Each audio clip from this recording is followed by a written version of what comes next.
evening, everybody, and welcome to another edition of Inside the Pigskin. My name is Scott Morgan, the Motor City Mad Mouth.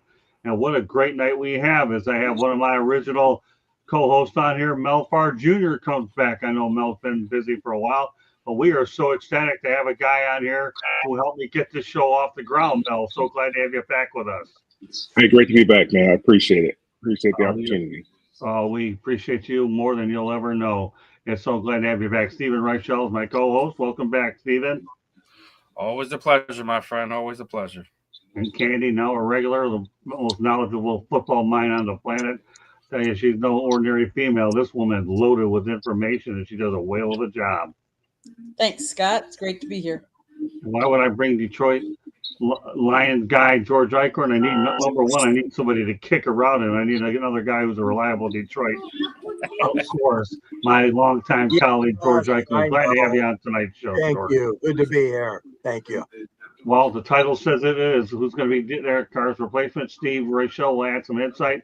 We have a lot of Detroit Lions information to get to, as well as other. We're going to talk Notre Dame, Penn State football. We have a lot to get to tonight.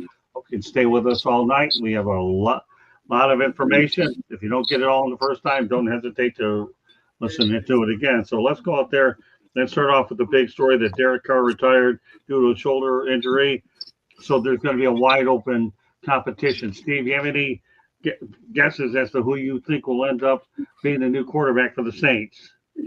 I mean, you obviously have to look at the guys on the roster first and foremost, but if I'm a betting man, I still think that either a free agent or some type of trade happens. Obviously, Kellen Moore just left here in Philadelphia. Wouldn't be surprised if he tries to take a guy like Tanner McKee off of our roster for a mid to late round pick or something to that nature.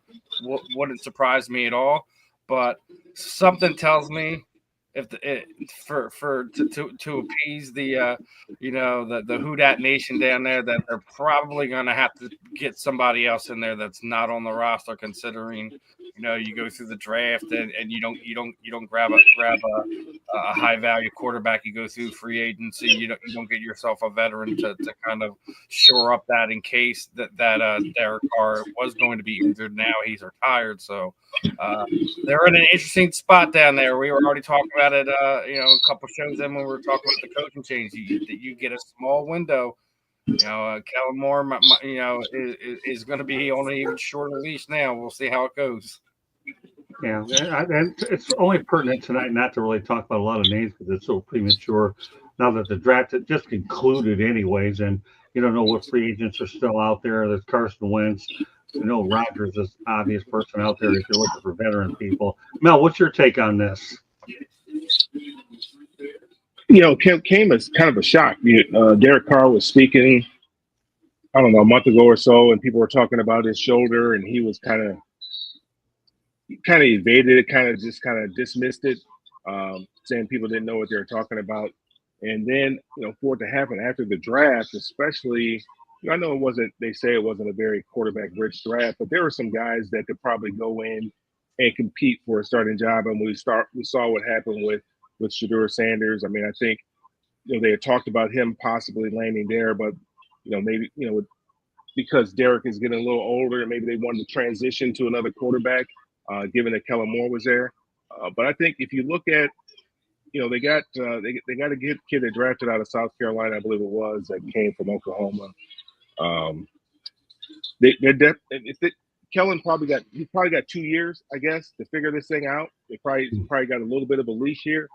I would think that maybe Kenny Pickett would be somebody that they might look at, because he did have him in Philadelphia. Cleveland has too many quarterbacks as it is right now in their quarterback room. That might be somebody that could come in. We know he's played a little bit. He was a first-round draft pick. Probably was overdrafted when he was drafted. Probably was more like a third-round draft pick. But that is somebody who has some playing experience, and somebody that's familiar with Kellen Moore and probably familiar with his system as well. So, I mean, I think that you probably have to look there as well. And, I don't know what other veterans are out there. Carson Wentz, he's a little bit older now. He hasn't really done a whole lot. But I think Kenny Pickett would probably be ideal bridge quarterback for him. They give him an opportunity, see what it is that he can do. And then if he's not getting the job done, obviously they have other quarterbacks there in the room. but then look to draft somebody next year.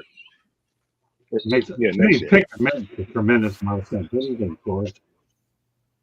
Well, yeah, I mean, I don't know if they're necessarily going to go out and get another one, but they just announced today after trying out that Hunter Deckers, he impressed them at their mini camp over the weekend.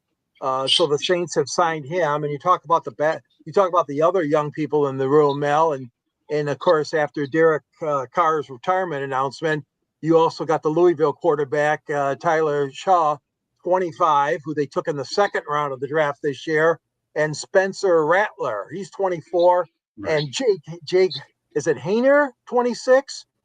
He's in the room as well. So there's no shortage of quarterbacks there, but I do agree with you guys that are saying that you need that veteran presence, and Moore can provide that. I mean, I don't think they're going to try to go out there and make a deal and get somebody like Aaron Rodgers there, but you never know.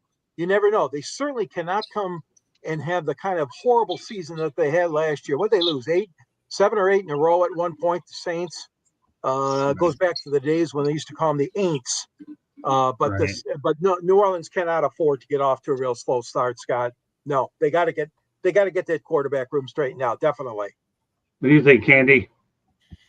I was leaning towards a trade with Cleveland, but I wasn't thinking Kenny Pickett. I was thinking Flacco. Get somebody someone that's been in the role for quite a while, who's been around the league, who knows a bunch of defenses, who's played, who's had some success. Aaron Rodgers would be a big splash. Obviously, they really need someone that's going to work with their room. I mean, their second round pick. If they really think he's going to be the next good quarterback, then you need someone that's had experience to bring him along. Yeah, I wouldn't venture a guess. I think you have to let this whole thing play out. I mentioned Carson Wentz, but now after listening to Mel, Kenny Pickett makes too much sense for me not to consider that as a possibility. There are 5, and there's no question that Cleveland has a surplus there. I don't see them getting rid of Dylan Gabriel. Shedeur Sanders is a shot. We know Deshaun Watson will be gone after this year, so I don't see them carrying 5. Let's go to another topic, which is interesting, and that's former head coaches that are new coordinators in 2025. We're going to list the name, and I'll ask everybody on the panel which one stands out to you to keep this thing in line. You've got Steve Wilkes, who used to be with the Cardinals, and it looks like he's now the defensive coordinator of the New York Jets. Dennis Allen with the Saints, he's now with the Bears. Brandon Staley, obviously a head coach of the Chargers, and now he's a defensive coordinator for the Saints. Matt Eberflus with the Bears, he's now relocated to Dallas, the Cowboys. Robert Saleh with the Jets, he gets his old job back with the 49ers.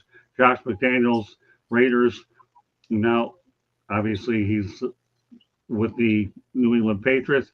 Chip Kelly, the 49ers, with the Raiders. So, Mel, which one stands out to you of all these former head coaches that are now defense or coordinators?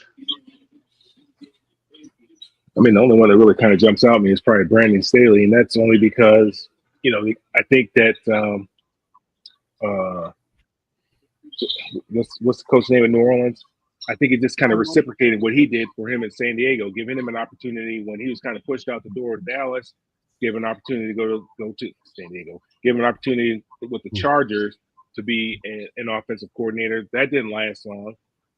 He parlays that into a offensive coordinator job with Philly, and then wins the Super Bowl. And he's available, and I think he's just kind of repaying the favor. Give him a job because he gave him an opportunity. That's kind of how the league is. But nothing really stands out. I mean, most of those guys that you mentioned are good coaches. They're good coordinators. They've been very, very successful in this league as coordinators.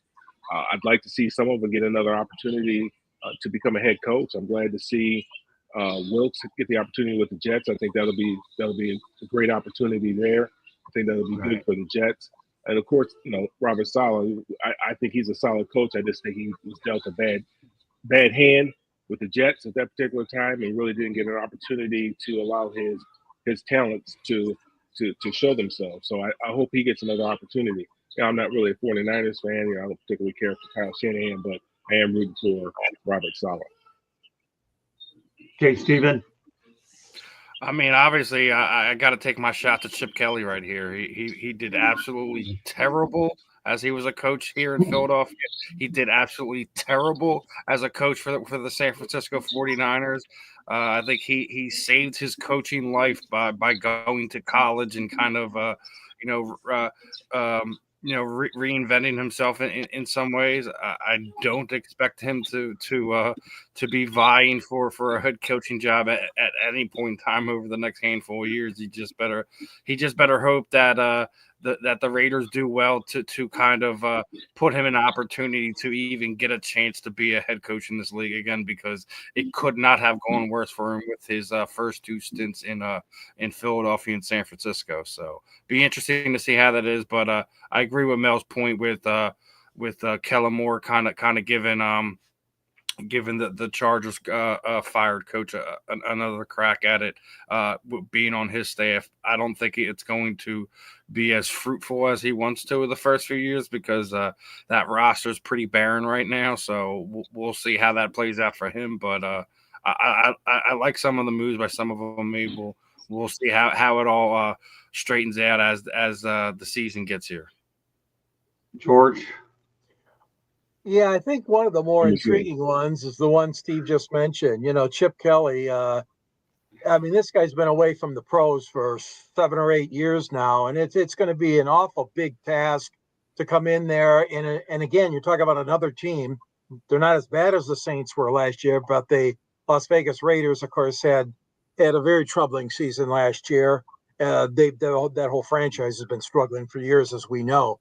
But he's been given another chance, and I'll be watching that one. And you mentioned Dennis Allen, right, Scott? Right. Dennis Allen's another guy that's got a lot of tread on those wheels, but he's been around quite a while too. I'll be watching him too, because I've always liked him. I've liked his style. I liked his rapport with the players and stuff. So he's still got some mileage left, and we'll see what he can do in his new position as well.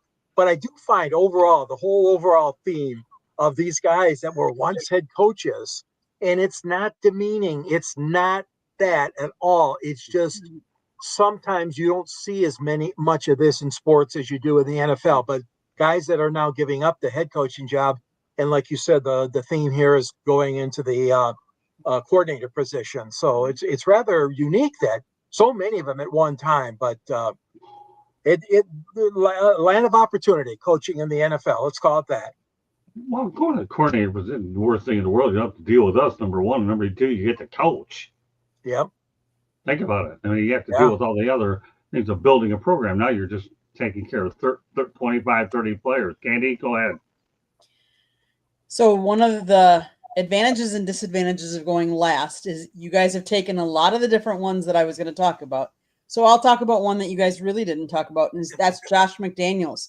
Going back to the Patriots again. Like, he's had success there before, and I think with him under Mike Vrabel, I think that'll be very interesting. I think now they have the weapons that I think some of the other coaches are going into better situations.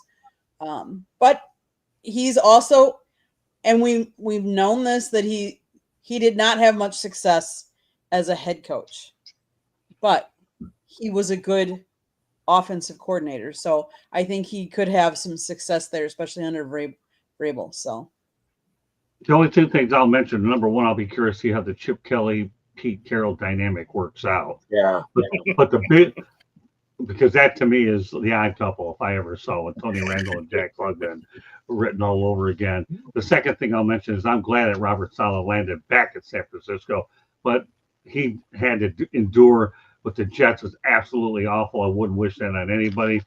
And he will definitely get another opportunity. So we talk about Saleh being a minority candidate of a certain extent. Why don't we go ahead and talk about a little bit of history about Amin Hussein, who's the first Egyptian player to make the NFL. Get this, his numbers are 101 total tackles. It looks like he had, 38 tackles for a loss, 22 sacks, 2 forced fumbles, 2-time first team All Mountain West. this is just unbelievable to think that when you talk about Salah, the Lions were able to pick up this guy. And again, anybody that thinks that the Lions get an F doesn't know a lick about football, anyways, because they don't know Brand Holmes. But Mel, what are your thoughts about Amon Hussein, the first Egyptian player to land in the NFL? I think it's a great story. I don't know much about him. Didn't see him play any. There's a lot of players everywhere. You look at the NBA, and you look how it's become a global sport. You look at the number of foreign players that are playing at a high level in the NBA. I think it's only a matter of time. And, it's something that the NFL is trying to do. That's why they have those games overseas, is they're trying to introduce more people to the game of football. We've had an influx of people coming from Nigeria. So have this being the first person from Egypt coming. I mean, I think that's, I think it's just showing how, what they're doing. They're trying to grow this game. They're trying to make this a global game. And when you do that, you're able to find players all over the place. I mean, they got guys coming in from playing rugby, coming over playing football that have done extremely well. I think Philadelphia has a lineman or something like that. Yes, we do. Jordan Malata. Right. So, I mean, it's just better for it's just better for the game, and also it's going to bring more eyeballs to the game as well. Great, Steve. Go ahead.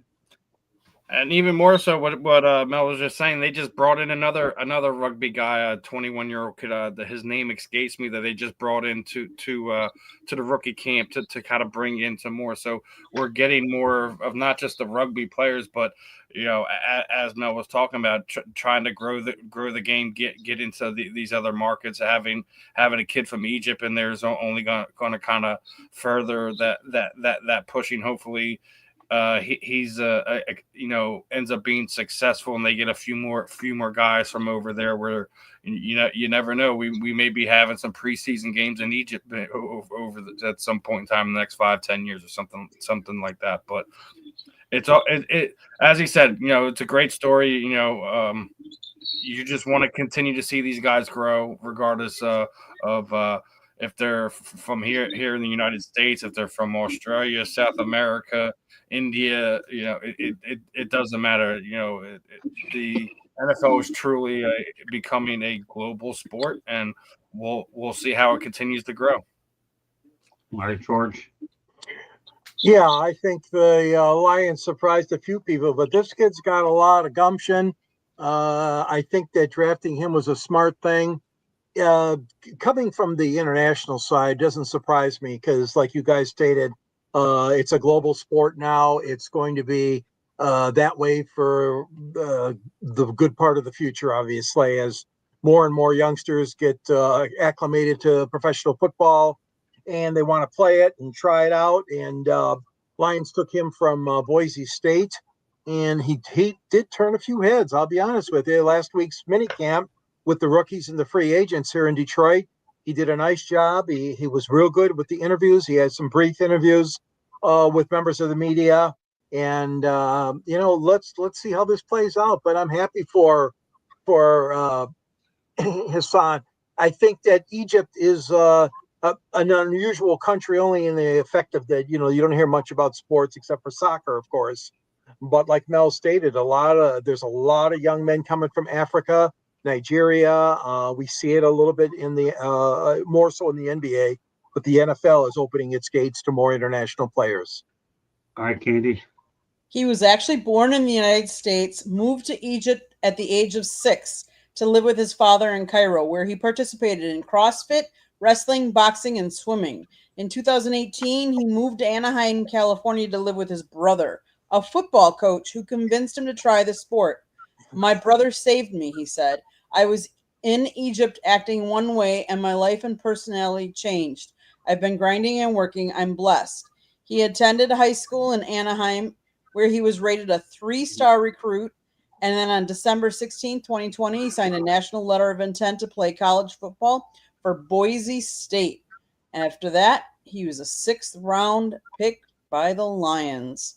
Let's face it, you never know what these late round picks, if they're going to pan out or not. In fact, you don't know if any of the picks are going to pan out. We've had busts that came out of that were first, but it's cool to see the NFL giving a lot of different people chances. And that's what I think is really kind of cool. So hopefully he can do well. Yeah, I think one of the things that really amazes me is Brad Holmes again drafts late, and to me it's just unbelievable. So this guy comes from Boise State with a blue field, and guess what? He's going to be wearing blue anyway. So blue was in the cards for this guy. But with all due respect, you can find hidden gems anywhere around the world. That's why the game has grown so much internationally. It really has, and as a result, you're going to find these guys that are drafted late who've been passed over time and time again with a chip on their shoulder.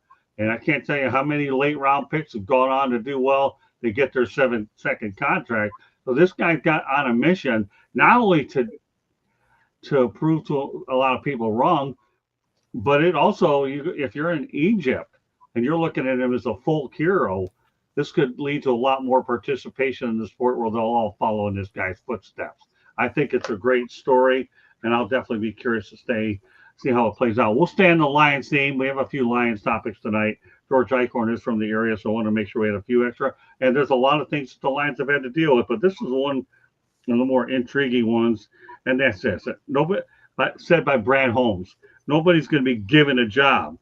He says if Hendon Hooker, he talks about him, wants to be the number 2 guy, he's going to have to win the job because the Lions signed Kyle Allen.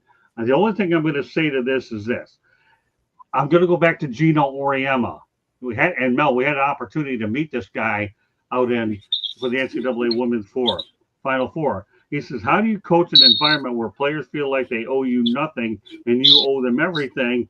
And he talks about the state of college basketball and NIL and transfers. Why am I bringing this quote into this? Well, again, nowadays, Mel, you know this. You work with younger athletes, right? A lot of people think it's all entitlement. Well, you know what, Hendon Hooker? This team drafted you when you were damaged goods. And now you want the Lions. I was saying this last night to Steven, that the best backup quarterback that the Lions had was Drew Stanton, is what they did. And then they ended up, now they're looking to solidify Kyle Allen. So with that said, that's why I brought the Gino Auriemma in there about, like I just said, and I'll read it one more time in case I'm talking too fast. How do you coach in an environment where players feel like they owe you nothing and you owe them everything? Well, Brad Holmes echoed that to Hendon Hooker. Good motivation. Everybody thought he'd be a high trade target. He didn't go anywhere, so he's going to have to go out there and work for it. And that's why he had Teddy Bridgewater brought in for insurance during the playoffs. So with that said, I'm going to turn it over to you, Mel. I've said my piece on the subject, Mel. What do you think? Yeah, I mean, the writing was on the wall when they brought Teddy Bridgewater fresh off of winning a championship down there in the state of Florida as a high school football coach. They brought him in for the playoff run and put him in ahead of Hendon Hooker. That should have told him something right there, that his days are numbered in Detroit unless they see dramatic improvement in him. Now, coming out of college, there was a lot of talk about him. I mean, he put up some big numbers down there at Tennessee, played very well down there. Obviously, he got hurt his senior year. The Lions did draft him, I think, after he had that ACL injury, and basically gave him a redshirt year. Last year, when he did get opportunities to play, he didn't look very good. So he's going to have to start taking this very seriously, taking his job seriously. If he likes his profession, if he loves playing the game of football, then he's going to have to show that he loves playing the game of football in order to keep that, to maintain his job as a second-string quarterback and eventually the heir apparent to Jared Goff, because I think they brought him in there to push Jared Goff a little bit and also learn from Jared and become the heir apparent whenever it is that Jared decides to hang him up. But right now, I think he really needs to start reading the tea leaves, and that started last December or when they signed Teddy Bridgewater, who I couldn't believe they brought in. I'm not really a Teddy Bridgewater fan, and for them to bring him in and make him the second string quarterback, that says a lot about how they feel about Hendon Hooker. Yeah, doesn't it? All right, George. You're on mute, George.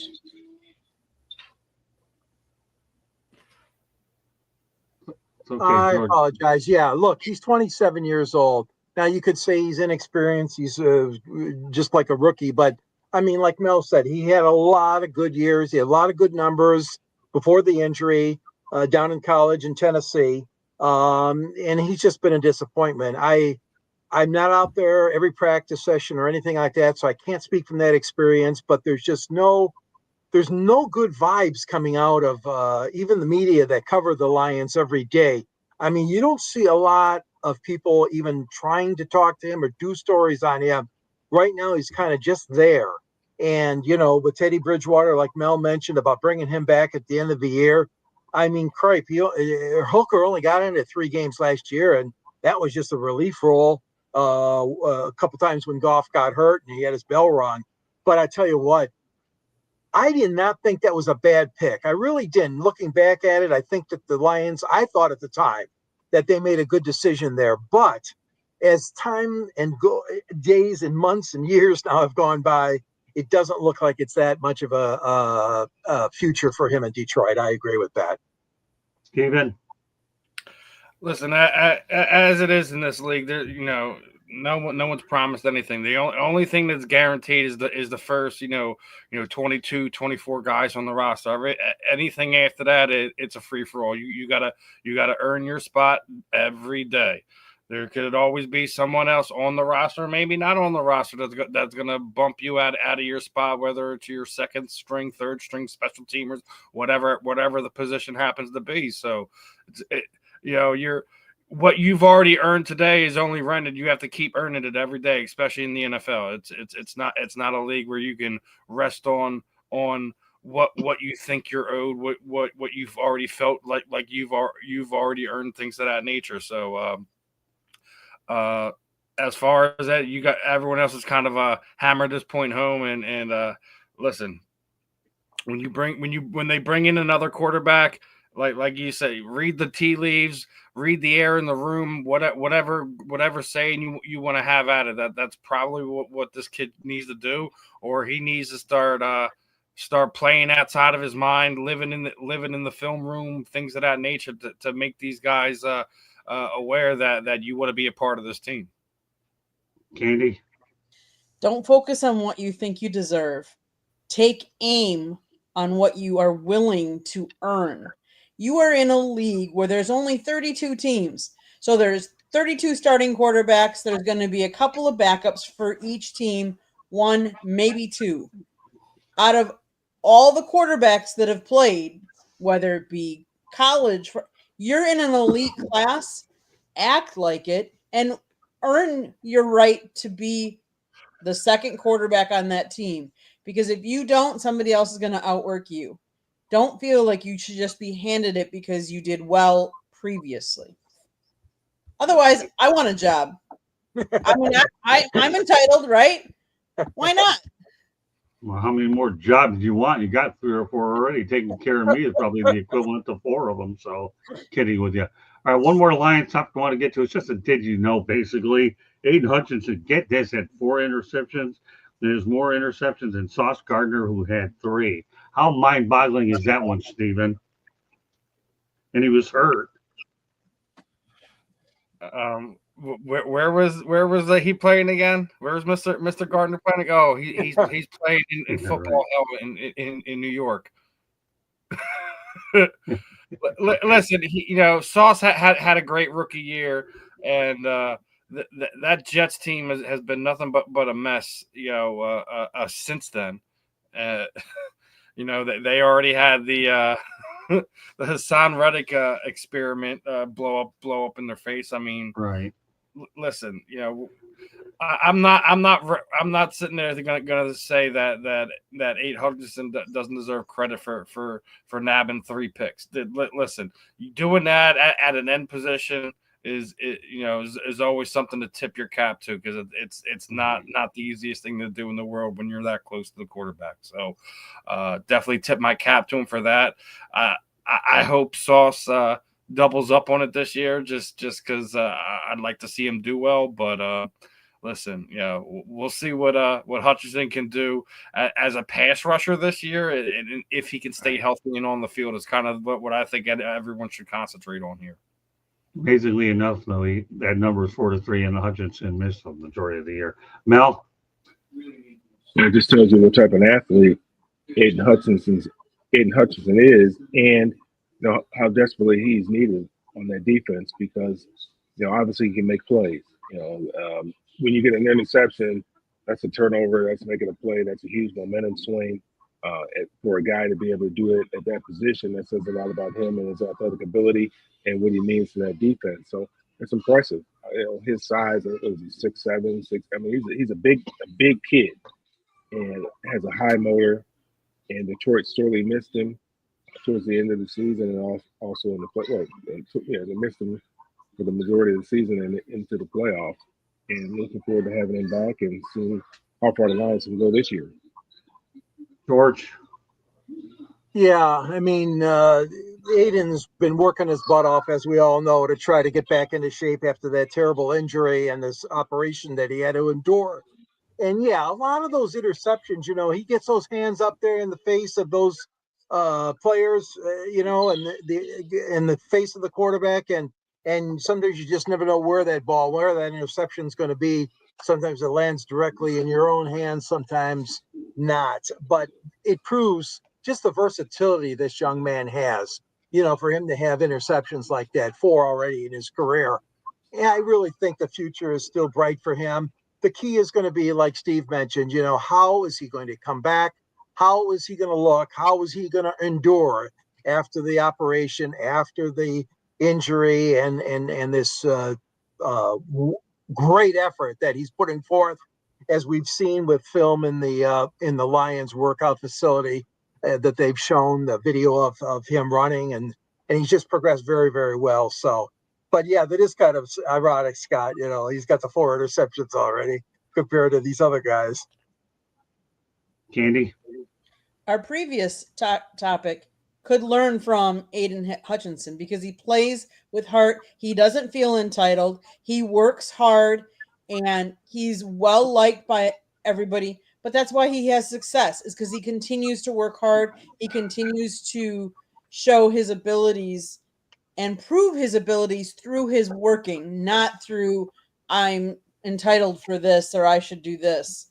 He's proven it on the field.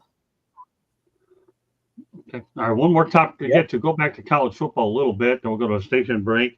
I still find it mind-boggling. I don't know what you guys think, that the purchase price for this year's national championship between Notre Dame and Ohio State was $2,578.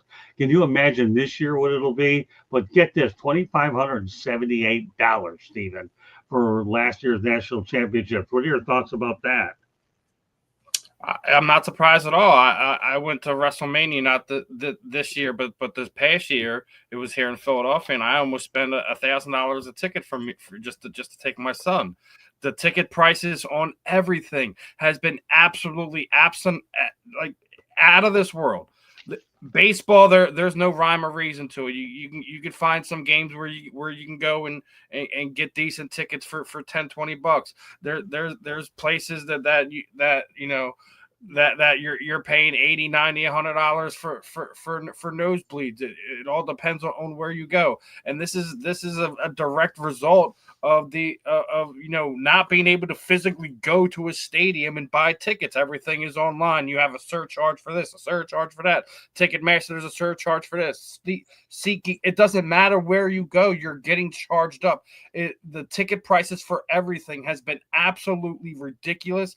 Hopefully, with all the stuff that the big orange idiot's doing in the Oval Office there, he puts an end to ticket gouging.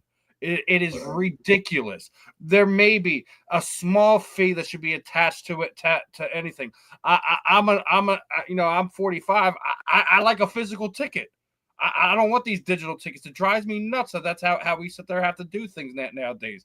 It's one of the things that you have to change with technology. But the fact that regardless if it's a championship game, a Super Bowl, a concert, whatever, you're charging that much for tickets is disgusting, and it just shows what the greed is doing to this world. Go ahead, guys. Hey, Candy, did I get a request from somebody from SeatGeek that actually wants to come on a show? I think I did, didn't I? We have something in the works about a guy that with tickets and stuff like that. Yeah. So I encourage everybody to watch that one when I go ahead. That'll actually be a Wednesday night show.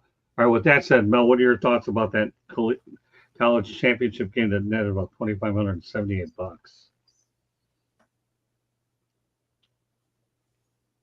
You're on mute. No. There you go. I'm sorry. Yeah, I think it's ridiculous. You know, I'm not one to really like to go out and go to a game because I don't particularly care for crowds and things of that nature. I just like to watch the game in the comfort of my own home.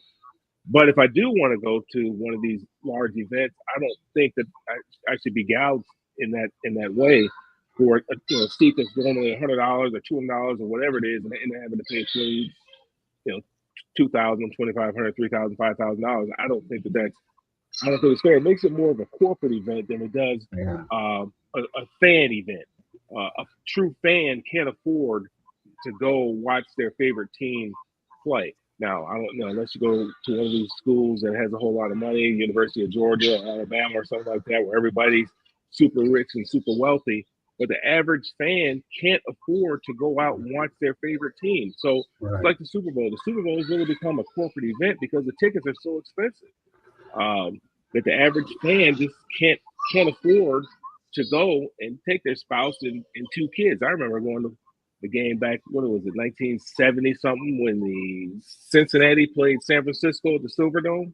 Yeah. And we sat up in the corner, and I think we had folding chairs in the aisle or something. I think where me and my brother were. I don't know where my dad sat, but I remember me and my brother were up on that third level on like some folding chairs in the aisle or something like that. You won't see that. You won't have those kind of memories. Now, I've been to other Super Bowls, but they've been corporate events. Ford Motor Company sponsored them. Where we won the tickets. So I think that's I don't like it. Obviously, I don't like it. I think the fans.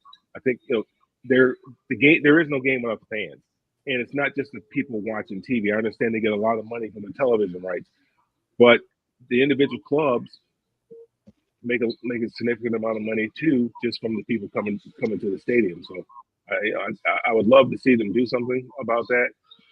But we live in this country, which is a capitalist society, and I doubt that will change. I'll make my comments short and sweet.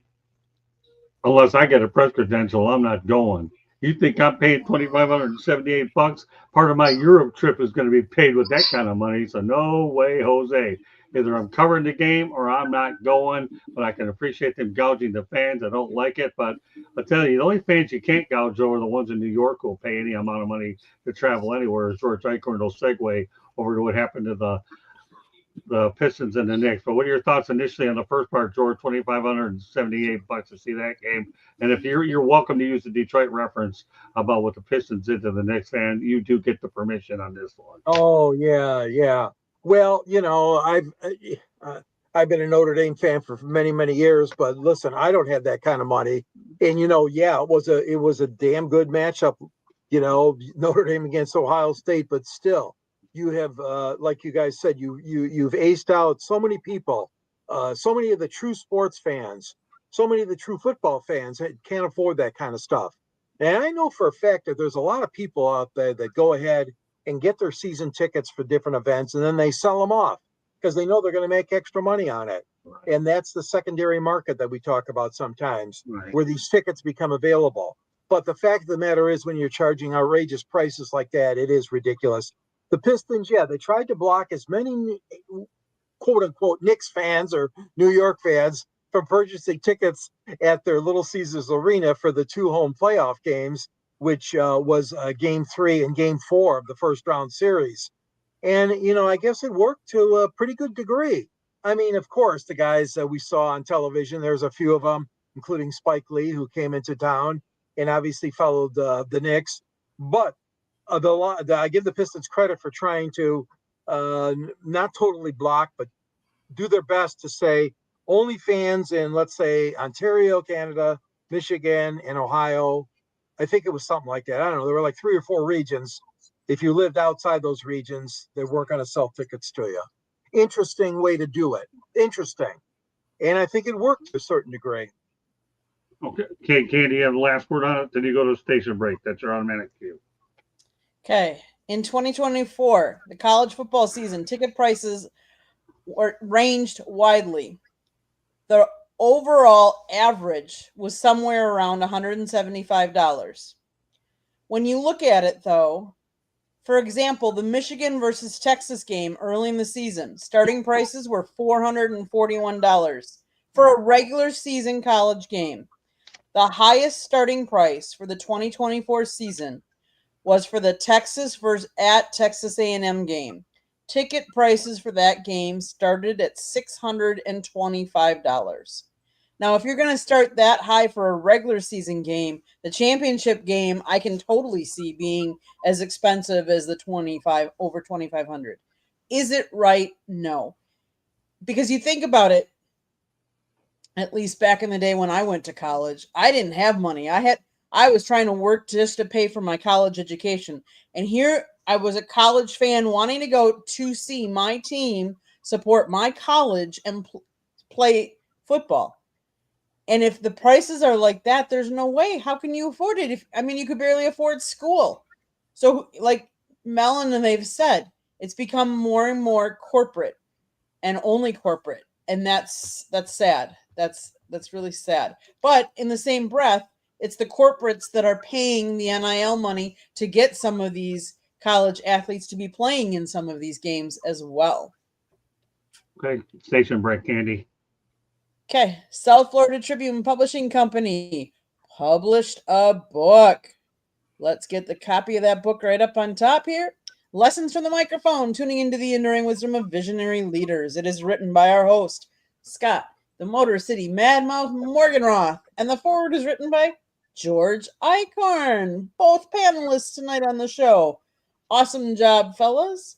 Talks about Scott's 45 plus years in the business and how it has evolved and changed, old school media versus new school media.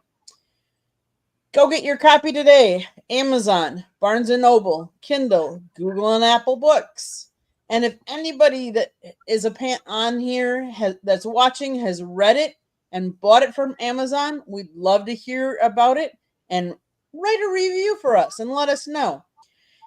There's also a link on our website, www.southfloridatribune.com, where you can see all the writings of George and Scott. Steve's even wrote some things. So go check out the plethora of great content we have on the website.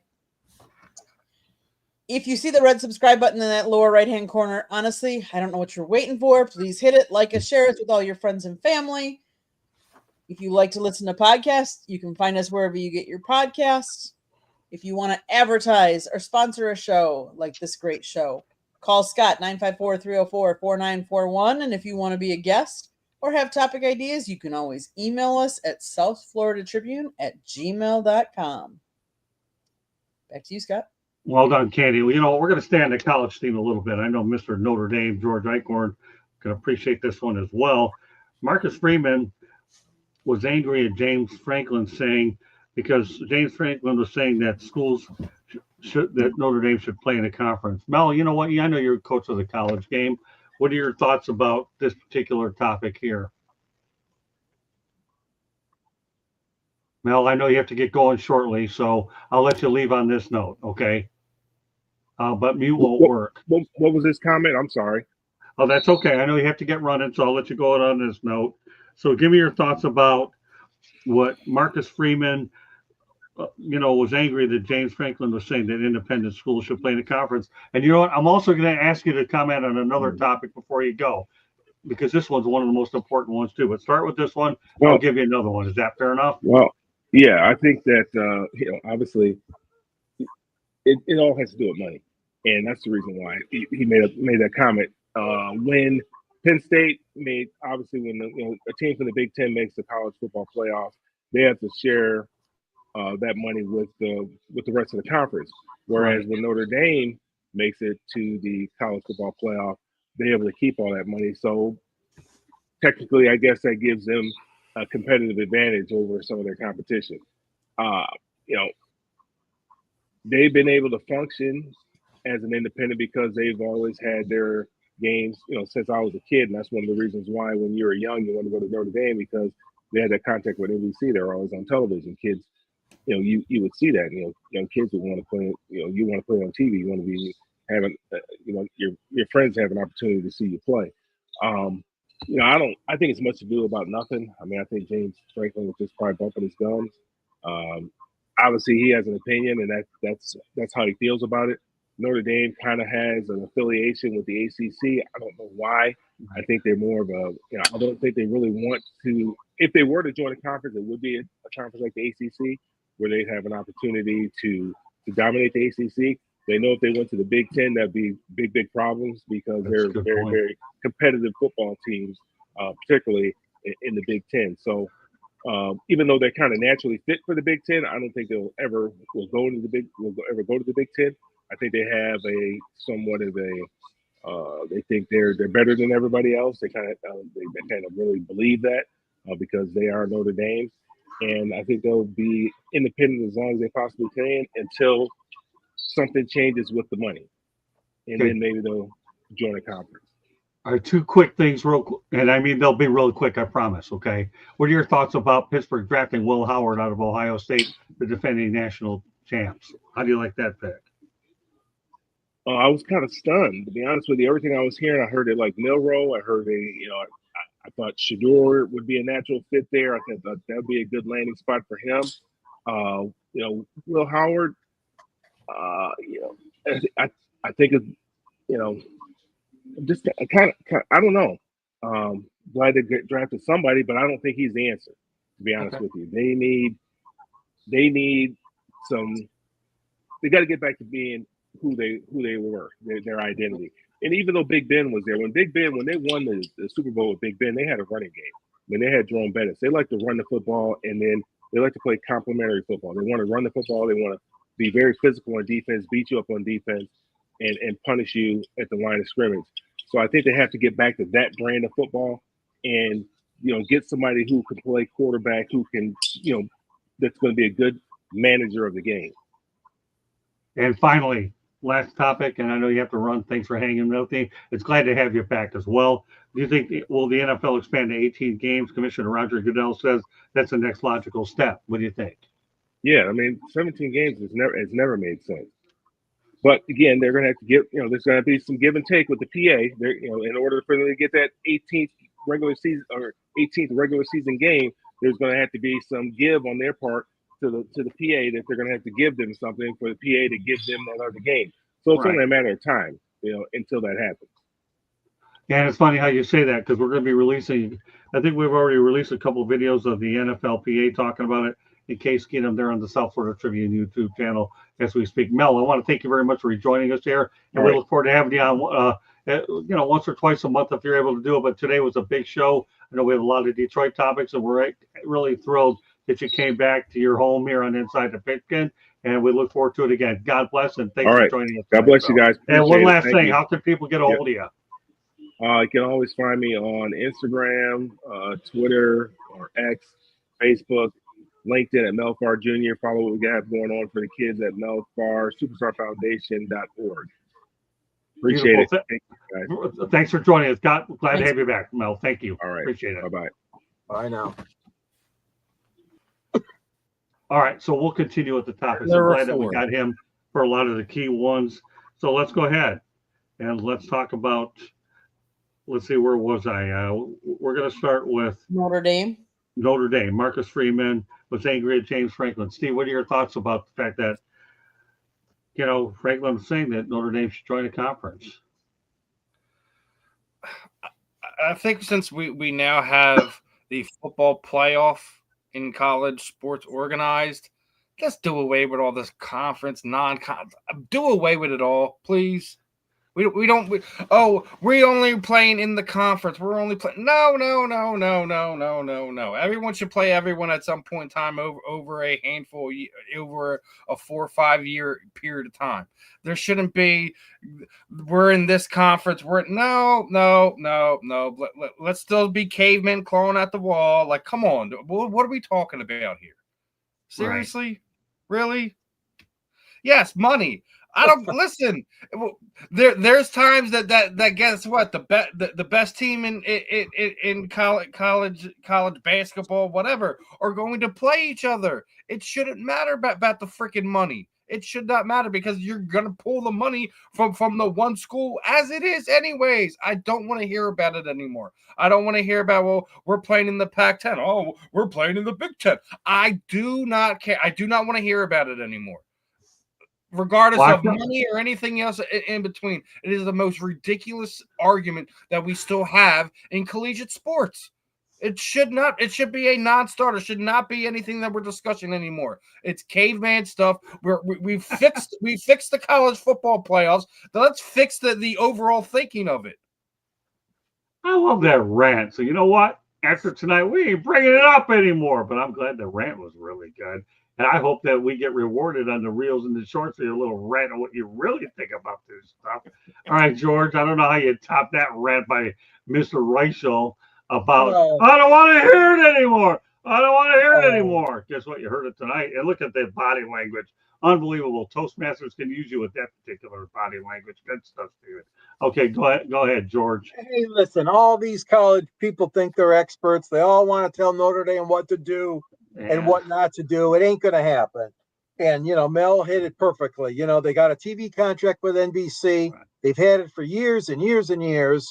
And yes, they do occasionally play on other channels because some of the road games are not included on the NBC Notre Dame deal. But right. You could talk all you want about it. I don't see it. I don't see them getting away with it. Getting rid of it and joining the Big Ten. No, I don't see that happening. And is it right? Is it fair? Probably not to a certain extent. But the fact of the matter is they can't force Notre Dame's hand, at least not yet, and tell them to join a conference. As far as your wild idea, Stephen, no, I'm not in favor of that. No, I like the traditional conference setups. If we went to your system, you talk about a master schedule that would be from hell.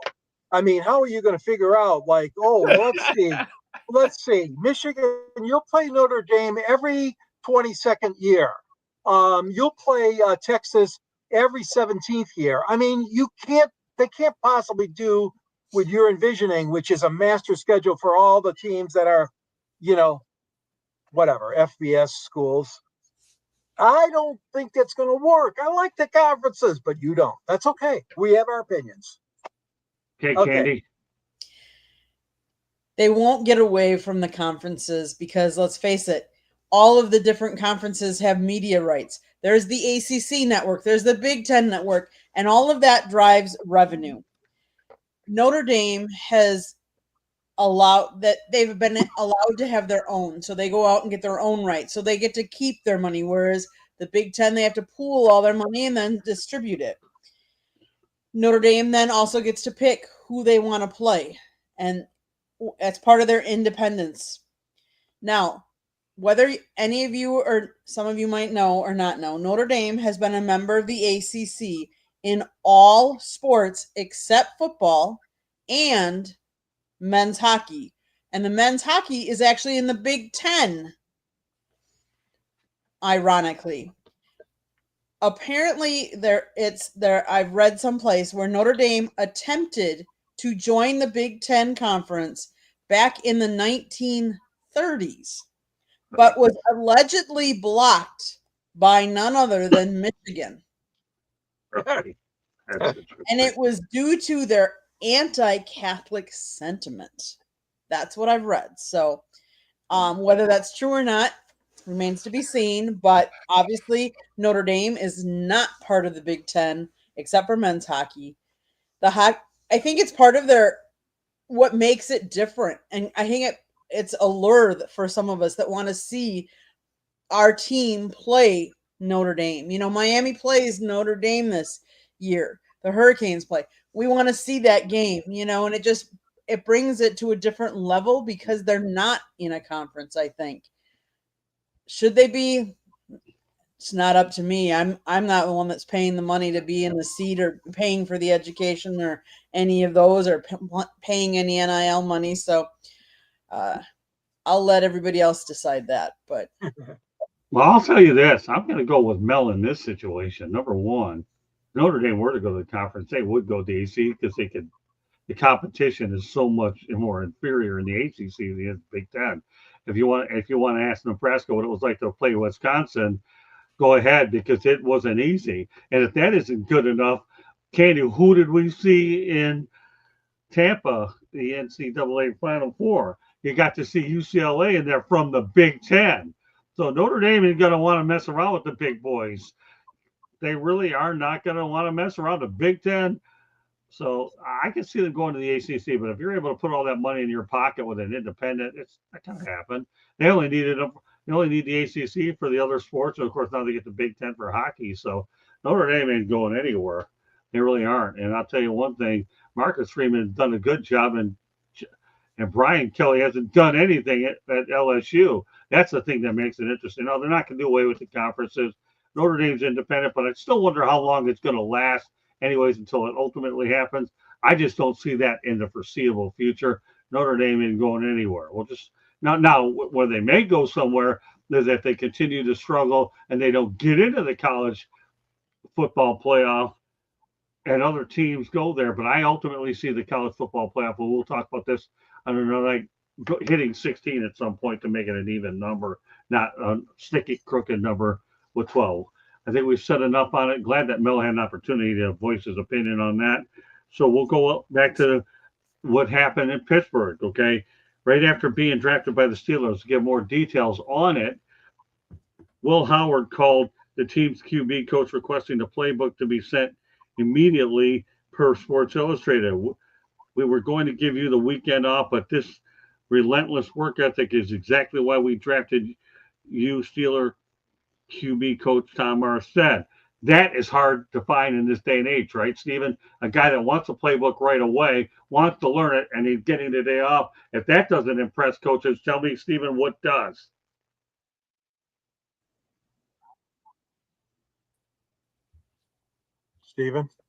Stephen, that's the longest pause I've ever heard you say there. Okay. All right, Stephen, you getting it? I don't know if he's getting it. Might be his internet. Looks like he kind of froze there. Yeah, he looks like he's frozen a little bit. You know what? When he unfreezes, all right, George, I'll give you the first word until Stephen goes ahead and gets unfrozen. What are your thoughts about the work ethic shown by this? And then we'll go back to Stephen. Yeah, and this is Will Howard, correct? Correct. Yeah, Will Howard. Yep, Will Howard, Ohio State quarterback. You know, I like guys that are anxious and eager to learn about their team. They're learn about the system. They're learning about everything. They got so much to learn if you're a rookie. Especially, you need to know that playbook left and right. It is a very complicated situation. Will Howard, where did he go in the 6th round? Right. Yeah, they picked him in the 6th round. I think, anybody that's willing to learn and wants to know how things work and what his role is going to be, I think I'm all for him. I like that kind of ball player. Okay, Candy. It goes back to entitled, or are you going to work for what you want? That's right. If you want to work for what you want, you start with any edge you can, because let's face it, if he's going to be competing with quarterbacks that have already been in the system or are already there, he's got to learn it as quickly as he can so he can get up to speed, because he's got receivers out there, he's got an offensive line that are already in place that he's got to know how he's throwing to.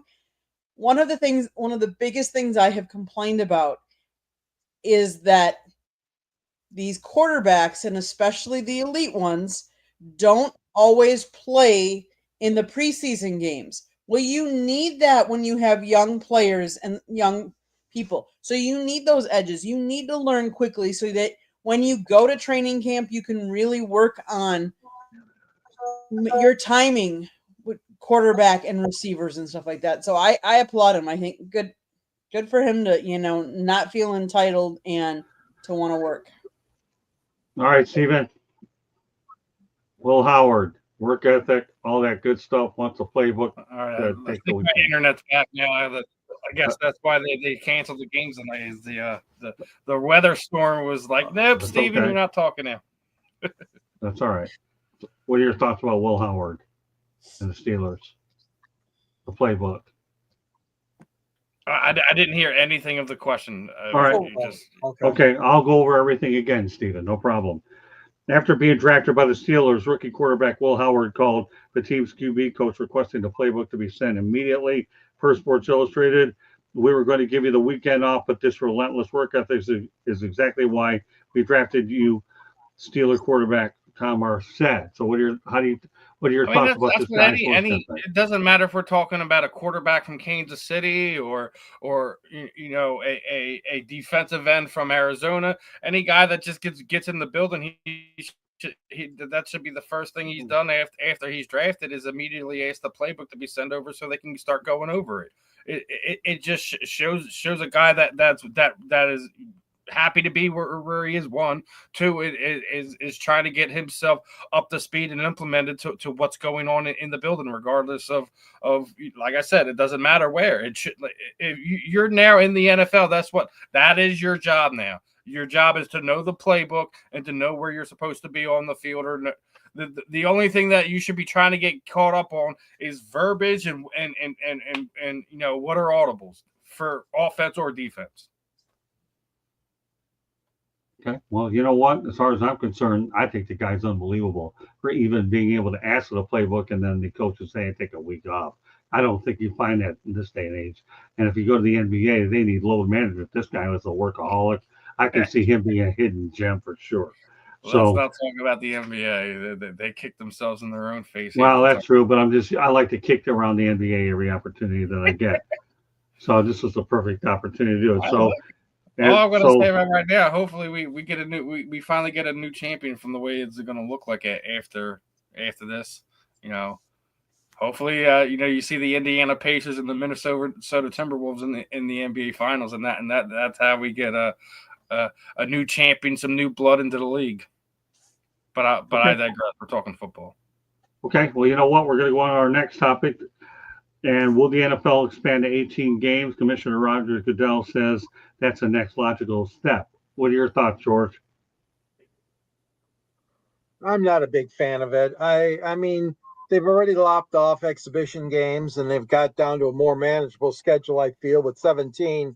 They're putting these players through the ringer. I mean, I know that the thing, like you mentioned earlier, the preseason has become such a joke because they want to sit all the regulars out. They don't want them to play. They fear they'll get hurt. Well, geez, they fear they're getting hurt, but then they got to go through a monster 17-week schedule. I'm just saying right now, I mean, I know that Roger is pushing it. It'd be interesting to see what the Players Association says. But what's happening now is there's so many injuries and they're so frequent. But what are you going to do? I mean, everybody has them. Every team has these injuries. And you play over them if you can't. Detroit was fortunate to play over them. But look at what happened. They lost in the first round. The injuries caught up with them of the playoffs. But I'll say this, that if he gets down to just 2 preseason games, they're going to be a joke anyways, because all you're going to see is, like you said, guys you want to see shuffling in and out of the lineup. Now you only have 2 chances to see them instead of the current 3. I say stick with 17, Scott, but I know I'm probably in a minority here. What do you think, Steve? Excuse me. Well, I mean, you got to think about it. These teams are already traveling all over the place. I just seen my guys over 4th of July put a graphic out. Los Angeles Chargers are going to travel 37,000 miles this year. 37,000. The team that has the easiest travel miles is the Cincinnati Bengals. They're going to only travel about 9,000 miles this year. Yeah, I saw that. What? The West Coast it's the worst. Obviously, the Rams are 35,000. The Seahawks is about 31,000. Jacksonville's 29,000.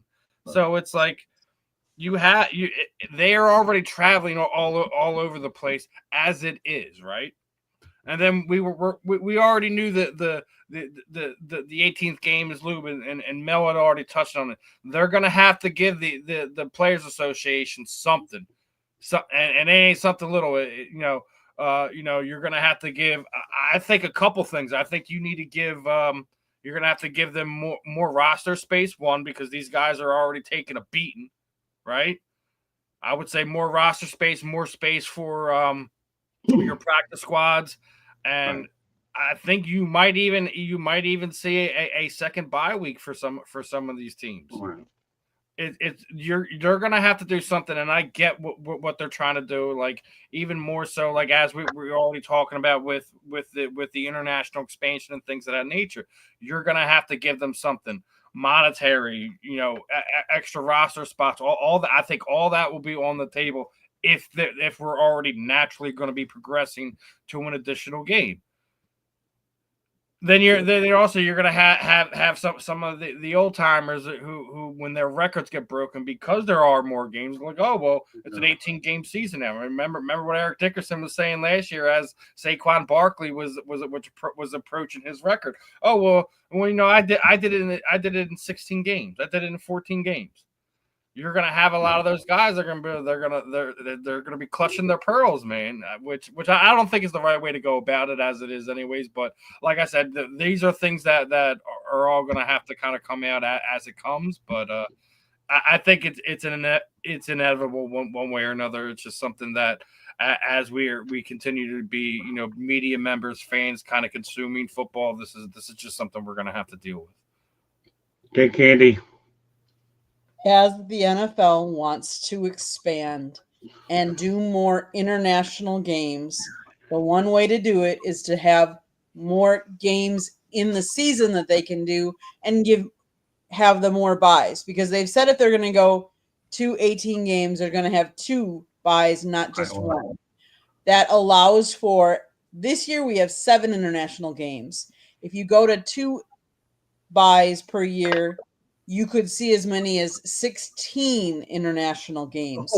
And that's where the money is. Let's face it. That's where they're going to expand, because that's where they're trying to get and make more money and expand their reach. Why aren't we playing a game in Canada? Why aren't we still playing? One of the things on the Chick Show, we were talking about international games. And what does the NFL do for the health of the players if a player would get injured in one of those games, or seriously injured?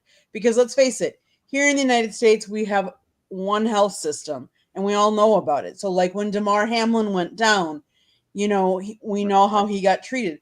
But the question is what if one of those serious injuries happened in an international game? What does the NFL have for provisions for those players at that point? Are they going to go to 18 games? I think it's inevitable. Right. I think, it's going to get there. But yes, I agree. I think they have to have more men on the roster because there could be more injuries. But let's face it, the NFL is not a sport anymore. It's a business. Right. And that's what I think we all forget, is it's a business. And so I think it's only a matter of time before it happens. But I do see then more international games and the fallout for that. I feel bad for the team that goes to Brazil and they tell them, oh, your family can't go with you. Okay, well, now you get injured. What's the first thing you want by your side in the hospital is your family members. And yet your family isn't even there to be by your side because it's not safe to be there. So I think there's got to be some things that the NFL has to think about. But it's inevitably going to happen. Yeah, all I'll say about it is Candy alluded to 2 points. But first of all, the old USFL had 18 games. I don't even think they had any preseason games either, as I remember correctly. And the Canadian Football League has 18 games as well. So it's not a matter of if, it's a matter of when. I do encourage everybody to go to the South Florida Tribune YouTube channel and check out those 2 videos that we have with Case Keenum and the videos from the NFLPA that talk about this very subject. With that said, you're right. They're going to have multiple buys, no question about it. And they're going to have to increase the roster sizes for sure. And there's enough players to go around, and the UFL will have no problem being able to kick out more players. There's a lot of players out there anyhow. Increase the roster size, multiple buys. And, of course, the players are going to get paid more money. And I'll go back to what Steven said, too. Nobody's going to care about the records because they all have asterisks anyways next to them when you hit 18. 16 was tolerable. Okay, we dealt with that a little bit. You get to 17 and 18, 1,000-yard rushing season means absolutely nothing, period. We talk about baseball lowering the standards of a 300 win season, 300 win career, getting you in the Hall of Fame. The new standards 250. It is what it is. So I'm glad we all talked about it. I want to get to fake injuries, and actually texted Mel about this, so I'll go ahead and address this, and then we'll proceed with everybody else. I asked Mel, do you like the idea of the NCAA taking a timeout away from a team or issuing a delay of game for fake injuries? And he says, I do, coming from a former player. With that said, we'll address fake issues. Mel says he likes the idea. Steven, I'll turn it over to you. I mean, as we were already touching on this, man, like there's no place for this nonsense. I'm okay with penalties. I'm okay with fines. I'm okay with suspending guys for a game. Like the faking it. Like I used to hate that when we used to see it in the NFL when they're getting hurried up and guys are oh my leg to get a stoppage when. Right. You're ruining the flow of the game. Aren't we trying to ban the tush push because of pace of game, right?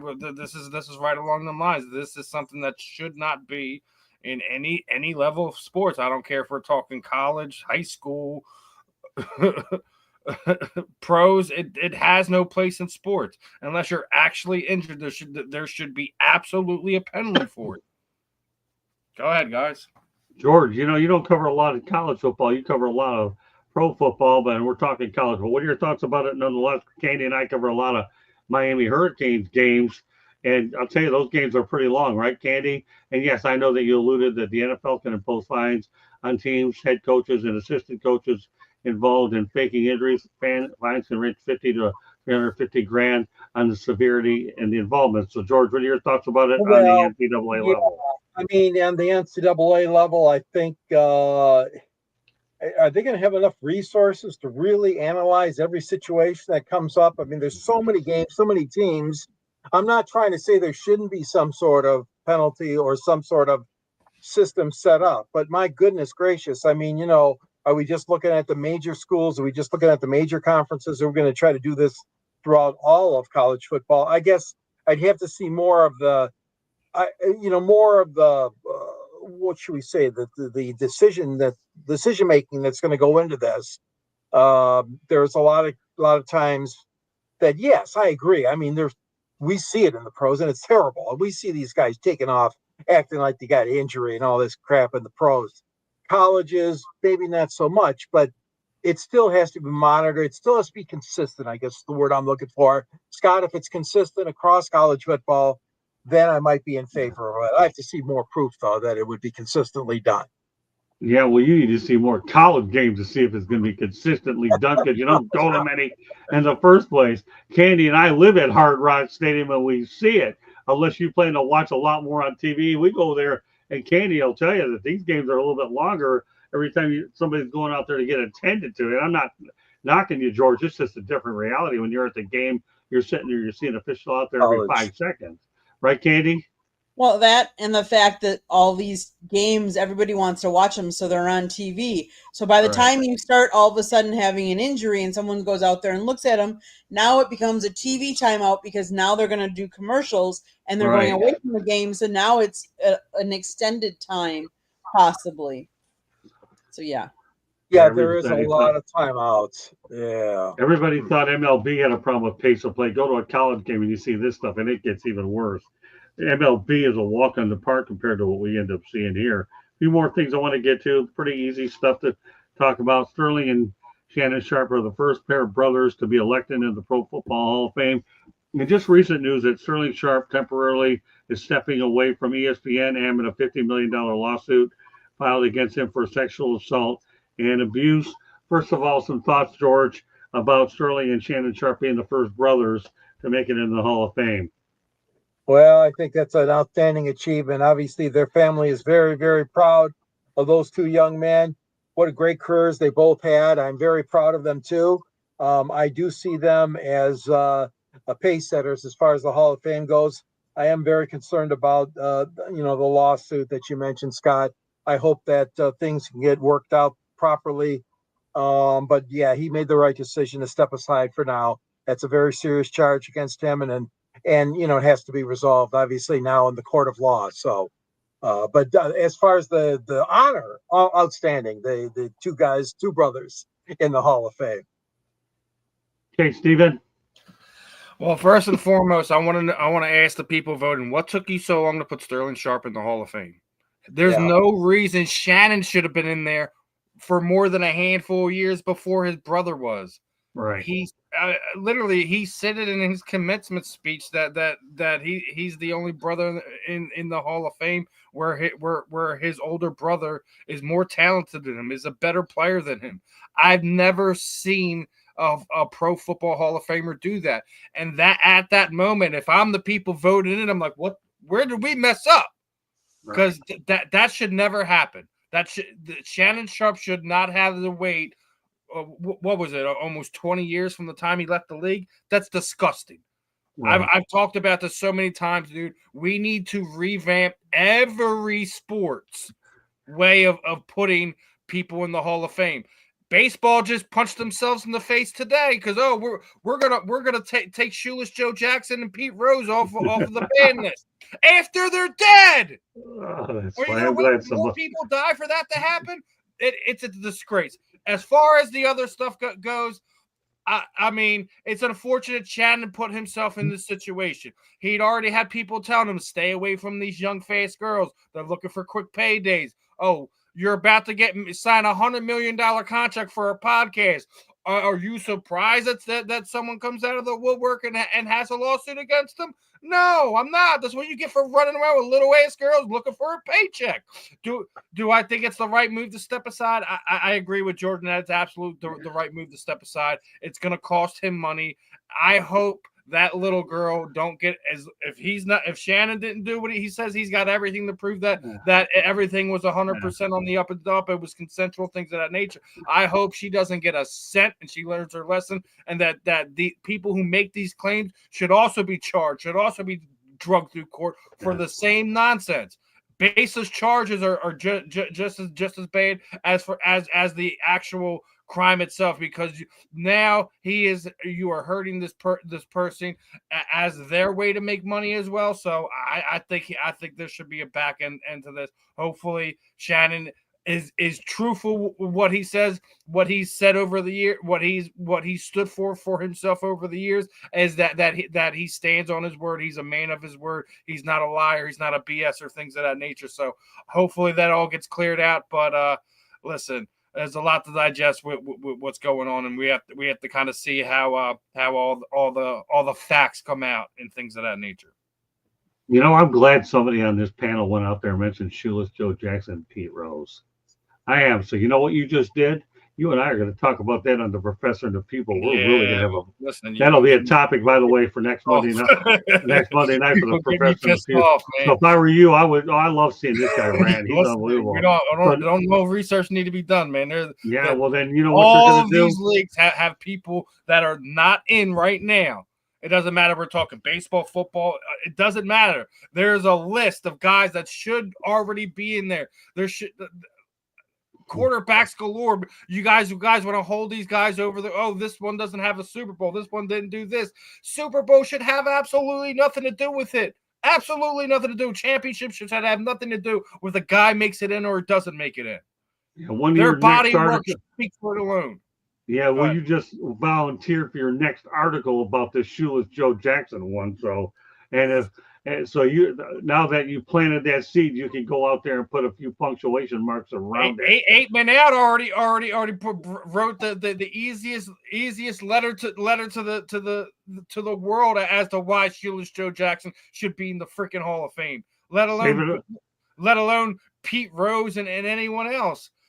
It's ridiculous. Save it for your article. I don't want to hear it tonight. Put it in your article. You just put your article. We'll hear it tonight and in the article. Well, okay, but it doesn't matter. Oh, that's true. You should, because again, you got me out buffaloed with these reels and shorts. All right, go ahead, continue. I forgot about that part. I'm the newbie when it comes to that, but I really am. Hey, listen, technology and I, we have a very difficult a relationship here. It's love hate, but since he got me involved with this stuff, now I have to pay attention to a third column, not two. but that's okay. At least I get educated by you. So, but now you got that article that you just volunteered to write, or I volunteered you to write it. And once you do that, I'll even bring you on the baseball show for a cameo. Oh, they'll love you on that show. We got some old timers. This guy here is blowing it up here. Good stuff, Mr. Reichel. All right, Katie, how do you follow that act? Why Sterling Sharpe wasn't already in the Hall of Fame blows me away. I oftentimes wonder, though, how much more he would have done had he not had the neck injury and was forced to retire. Like, where would his numbers be? You know, we see his numbers are already great. Like, what more would it have needed for him to get in quicker, sooner? I agree that the Hall of Fame for all the sports should be rethought. It is not just a hall of Super Bowl champions or Super Bowl making football players. There are a lot of very good, extremely athletic, talented individuals that play the game that never make it to a championship game, especially in a sport like this, because it's a team sport. We're not talking tennis where you control your own, you're a Serena Williams or you're not. You are on a team. You rely on your coach to call the right plays. You're not making the decision like a tennis player as an individual, or like swimming. If you do individual, an individual person, that's an individual sport. You are not on an individual sport. You are on a team sport. So where they draw the line that you have to have so many quarterbacks or so many Super Bowls to be in there. No. Base it on your full body of work. How many completions? How many receptions did you make? How many did you drop? How many yards do you have? You got to take the whole body of work into account. As far as him stepping away, my thoughts as a woman is, if anybody, women or man, makes a false claim because they're looking for a payday, I'm sorry, throw the book at you, because you should be ashamed of yourself.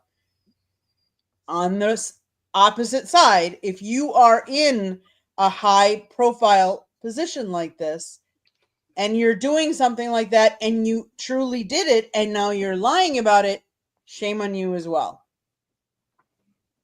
All right. And that's all I'm going to say. I'm going to throw one more Hall of Famer in there to you. All right, we have Patrick Willis, who was basically a first ballot Hall of Famer. Didn't even sniff a Super Bowl, right? Why are we still talking to Seth Joyner's not in the Hall of Fame? His numbers are better than Patrick Willis's, and he won a Super Bowl with your Packers. He checks all those boxes. Why is he still there? Why did Eric Allen have to wait freaking 20 years? It's ridiculous that I don't think there should be any type of writers' votes for any league. Any league. There shouldn't be writer votes. It should be NFL alumni, NFL executives, people who were involved in the game, not writers. I think that's the biggest mistake we've done as far as Hall of Fame voting goes. But go ahead. I'm sorry, Scott. Well, that's okay. I'm going to throw a couple different shades on this. Number one, sometimes when you get in the Hall of Fame, has to do whether you get along with the media. I'm not so sure that Sterling Sharpe got along with the media that well. If you don't believe me, ask Barry Bonds. Tell you, if he had to treat us better, he would have done it. That's what I think. There's no question he deserved to be in there earlier. But the one point all of you people are missing is this. All right? And that's Trevor Bauer. Trevor Bauer deserves a second chance in MLB. You ain't lying, Scott. Well, that's true. I'm not lying, because Trevor Bauer is represented by a young lady by the name of Rachel Luba, who does a pretty good job getting him work out in Japan and Mexico. He's even willing to play for free, and he's still not getting an opportunity to play. You can't sit there and tell me, and we talked about this on 108 Stitches Baseball, I did have said, does Trevor Bauer deserve another chance? Yeah. But you know what they're not doing? They don't want the media circus. But meanwhile, the guy performed well everywhere else he's gone. So let's talk about the Shannon. media circus. The woman who accused him is in jail. Well, that's the woman my who point. accused him is in jail. Steven, that's my point. Thank you very much. I appreciate it. But I'm telling you, Rachel Luba, to me, has done a good job representing him. She's getting him work overseas, and the guy simply been blackballed. If anybody deserves to come back, he's even willing to offer. But you're talking about the fact that he reminds me of Colin Kaepernick. You don't want the circus in there with Trevor Bauer. That's the only thing I can think of. It's hard to imagine putting Colin Kaepernick and Trevor Bauer in the same set, but that's exactly what I did. But Trevor Bauer deserves a second chance. He really does. He's willing to play for nothing at the beginning. And with all the bad pitching out there, I bring him in. Why not? After all these other people. Billy, I need an arm out of the bullpen. Yeah, well, forget that. I think he's as good a starter as there is out there. This guy playing well in Japan, Steven. Japan. Seriously? Really? Seriously? Or is it really Japan and really? Mexico. Don't forget Mexico. He's been playing in Mexico. I Mexico. said Mexico. Your rant overseeded my Mexico. But yeah, he's done well in both places. He's an iconic individual. They don't care. If you can eat his mouth, you can throw it's his mouth. They don't want his mouth. He's one of these outspoken guys. That's the biggest. Well, yeah, his social media leaves a little bit to be desired. I'll give you that much. But I'm talking Barry Bonds and Colin Kaepernick, these two guys. And if I'm mentioning Colin Kaepernick on this show, who's been washed up 10 times over and misses a stupid workout, but meanwhile, that's a different situation. Trevor Bauer deserves to be in there, and I just don't get it. But as far as now, I'll go back to when I saw Shannon Sharpe the day before he stepped down. And Stephen A. Smith looked at him, and Stephen A. knew he was stressed out as this thing started to spiral out of control. I knew right then and there that Sterling Sharpe had made his last broadcast until the end of the summer. I really did, because you could see it. It was written all over his face. It really, really, really was. And lo and behold, what do you think happens the next day? He's done for about 90 days to try to get this mess straightened out. So, but I'm glad. You should have listened to Monique. All right. Find yourself an old bee. Find yourself an old biddy. Leave these young fast girls alone. She told him almost a year ago to leave them little girls alone. He didn't want to listen. This is his ego getting the best of him. Well, sure. Of course, that's why him and Skip Bayless got along so well, and he left him. That's another story for another show. That may be another professor and the people. Look at all these ideas we come up with on this show with four of us. And, of course, Mel did a heck of a job for the time that he was on here. Sir. He really did. I'm looking forward to pairing him up with Chris and Ben. But Mel came through in the clutch when we needed this guy. He really did, especially on particular topics. I think the biggest problem with Sterling Sharpe is he didn't get along with the media. That's what delayed his entry into the Hall of Fame. The media, the writers, they should not be involved in Hall of Fame voting. Well, they shouldn't. NFL, I don't care if we're talking baseball, basketball. It should not be involved. It should be. It should, but it is. And I'm going to tell you something. I've been to all these Super Bowls, and I've been to those Hall of Fame deals. Not this one, because now they made it so black tie is ridiculous. I don't even know if I have a black tie in the house. The only thing I got close to it is a thinking man tie with a man was right around there, black and gray. But back in the day when I used to go to those things, I'm going to tell you, I used to talk to a lot of writers that voted. They wrote their guy in, then they do the other guy a favor. That's how it all works, Steve. You don't know that. You've never been there. I'm just giving you the inside this time, pal. That's what I'm doing. Again, I'm acting like the professor and you're the pupil. Because I've been there. You changed. All right, let's get going, guys. Come on. Well, don't come on nothing. I hope you're learning something. We only have 2 easy Detroit topics that are updates, so don't worry about it. I'm running the show. Remember, it wasn't back in 79. I know it may be past your bedtime, but considering how many shows you don't have this week, we only have 2 topics under Detroit, and it'll save you from bringing them up anyway. All right, but with that said, I think we have exercised this topic pretty well. But Trevor Bauer deserves a second chance, and that's all I have to say. And Stephen Reichel has a couple of stories that we're going to be waiting on, especially based on this flamboyant segment that we have. This guy's a writing machine. What's Reichel, the writing machine? What's a couple more stories, right, Stephen? All right, last 2 topics to get to of the night. And that being this, the Lions have exercised their 5th-year options on Jamison Williams and Aiden Hutchinson. Really quickly, George, is that a surprise? And is there an extension in store for Williams at some point? Well, there should be. No, I'm not surprised at all. Those are two good ball players, and they need those guys every day. And I know Williams has caused a lot of angst with some of his antics and things he's been involved in, but I don't see them trying to move him or trade him or anything else. So I really do think that both those guys should be here for years and years to come. But we'll see. But yeah, I would exercise options on both of them. I think that's a good move. Well, Hutchinson's going to get a big extension anyways. Oh yeah, It's Williams track record that people wonder about. Whether or not this guy's in trouble. All right, we're moving this so along as Eichhorn would suggest, even though he forgot that I'm the pilot and he's one of the crew. Well, we have to bring this back to the future, not back to the past, right, Eichhorn? Okay, right. you follow me? Otherwise, I Yeah. can I'll take that piano that you have there and make you really play it when I get there. Then again, I don't think I'll get past the front door with your other half anyway. So, but that said, go ahead, Stephen. What are your thoughts about those two players? Listen, the 5th-year option is helpful for both sides. It gives you a year for the organization to kind of get a chance to have some dialogue and get a long-term extension put out. And two, what people also forget is that when you put the 5th-year option at the guy and they walk, you get comp picks. It's the biggest thing that happens when we're talking about these contracts nowadays. It's one of the reasons why Howie Roseman winds up trading for guys that are at the end of their rookie contracts so they can get the 5th-year option, have them here for it, and then when they leave here, we get a comp pick for it.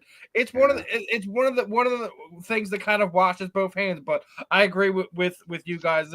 There's no chance Hutchinson makes it through next season and not have a long-term extension in place. He's too important guy of the team. He's too important a guy of that defense. The only question is, do they make the other guys long-term extension kind of work out? I think he might be a target for being a comp pick. Just my opinion.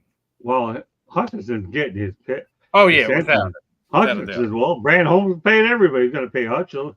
I think really this is one of those years for Jameson Williams. This is a proven deal. If you're good this year, worst case scenario is they can always franchise a guy too. It's not like the worst thing in the world.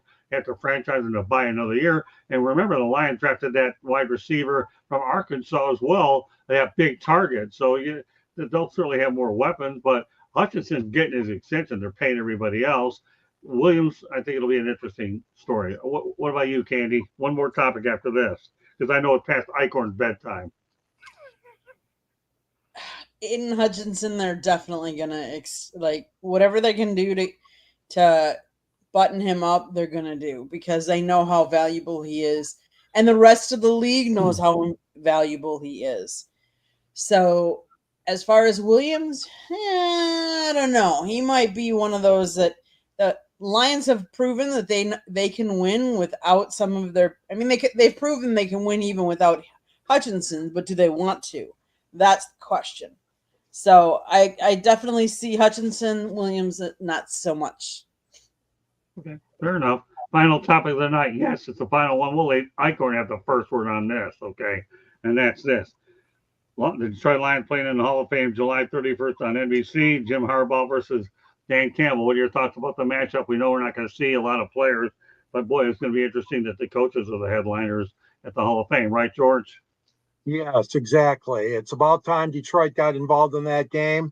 And I don't know why, but again, another year goes by and we're not in any of the international games.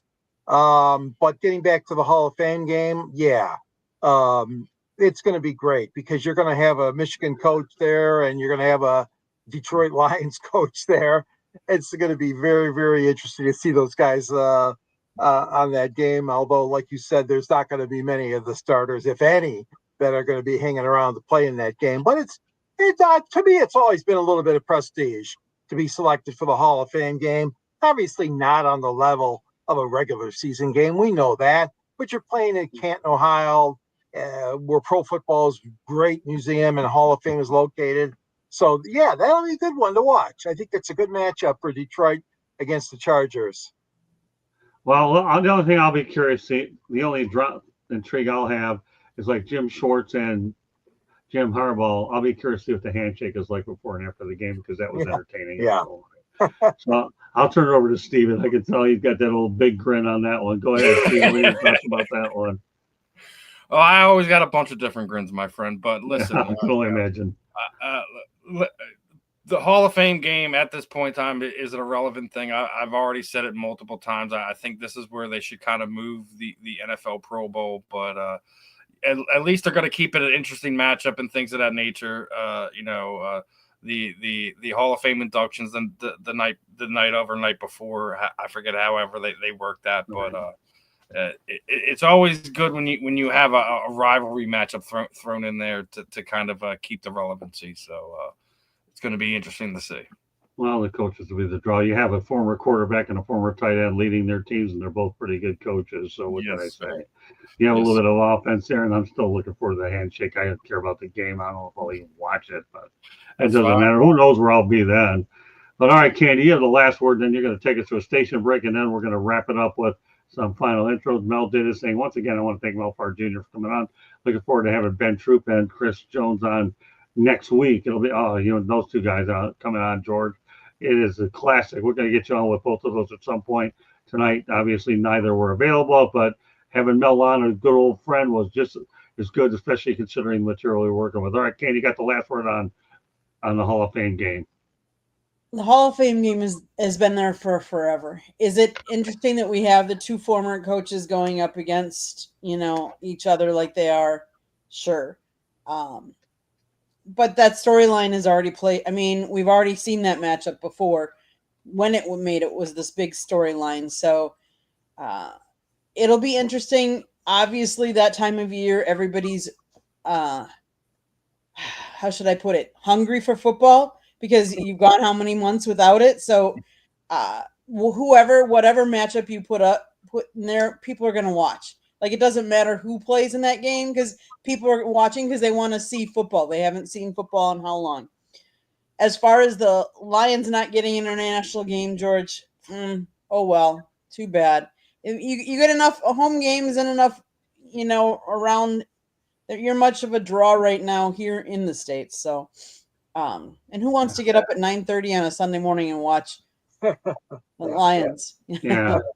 Yeah, George, I'll give you something that Candy tells me all the time pertaining to Aaron Rodgers when it comes to international games. Okay, you ready, George? Yeah. No, won't be really relax, period.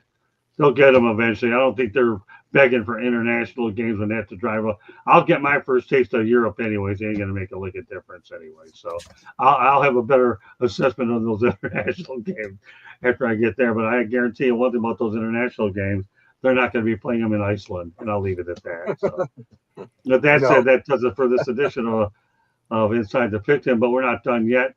Candy goes to a station break. Steven and George give their information, and then we get ready tomorrow. I have a doubleheader. The South Florida Tribune podcast brings on local realtor Barbara Feller, and then we have the Sports Exchange at 9 o'clock Eastern Time. A lot of great topics ahead. Steven, if you haven't watched our show yesterday, Professor and the People, we talked about Bill Belichick and the drama he's brought to the Tar Heels. So if you haven't watched that show, great show. And we also talk about Steven's articles as well. And, of course, Josh was telling me that Penman is competing with Prime Time on his channel. Well, whatever. I'm not worried about Penman. Candy will internally deal with that anyway because we have the better show. But thanks a lot for letting me know, Josh O'Dor. He's the one guy out there that's my eyes out there. Candy will deal with that. Right, Candy? Right. So and Bo is in his chat. Great stuff. Okay, there you go. Well, look at it. I got eyes out there. Good stuff. Okay. Candy, some thoughts. Take us. I already did this lot. So South Florida Tribune Publishing Company published a book, Lessons from the Microphone, Tuning into the Enduring Wisdom of Visionary Leaders. It is written by our host, Scott, the Motor City Madmouth Morgan Roth, and George Eichhorn wrote the foreword. It's a great book. Go get your copy today. Available on Amazon, Barnes & Noble, Kindle, Google, and Apple Books. There's also a link on our website, www.southfloridatribune.com, where you can buy that book and you can read all three of these fine gentlemen write for us. So go check out our website. Check out their writings. You see a red subscribe button, click it, like us, share us. Honestly, I don't know why you haven't subscribed already, but hey, you can now, and it's free of charge. Go check it out now. If you like to listen to podcasts, you can find us wherever you get your podcasts. If you want to advertise, you can call Scott 954-304-4941. And if you want to be a guest or have topic ideas, you can always email us at southfloridatribune@gmail.com. One last thing.